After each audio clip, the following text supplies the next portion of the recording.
Thyroid রোগটা যে কোনো বয়সে বাচ্চা হোক বা বড় হোক বা বৃদ্ধ বয়স্ক হোক সকলের ক্ষেত্রে কিন্তু হতে পারে। এটা কিন্তু একটা নির্দিষ্ট টাইম নেই যে এই নির্দিষ্ট টাইমের পর কিন্তু থাইরয়েড হবে।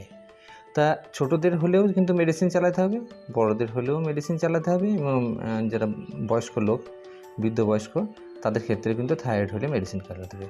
আমাদের যে থাইরয়েড গ্রন্থি আছে সেই গ্রন্থি থেকে যে রসটা সিক্রেশন হয় সেটা যদি বেশি সিক্রেশন হয় সেক্ষেত্রেও থাইরয়েড, কম সিক্রেশন হলেও থাইরয়েড। তাহলে থাইরয়েড হলে বা কম বেশি সিক্রেশন হলে কিন্তু অবশ্যই থাইরয়েড ধরা পড়লে আপনাকে নির্দিষ্ট টাইম মতো মেডিসিন চালাতে হবে, ডাক্তারের পরামর্শ নিতে হবে, টাইম মতো ব্লাড টেস্ট করতে হবে এবং অবশ্যই যে ডাক্তারবাবুর পরামর্শ মতো যে ব্যায়াম এক্সারসাইজ যে খাবারগুলো নিষেধ করবো সেগুলোকে অবশ্যই মেনে চলতে হবে। তাহলে কিন্তু থাইরয়েড আপনাদের অবশ্যই কন্ট্রোলে চলে আসবে।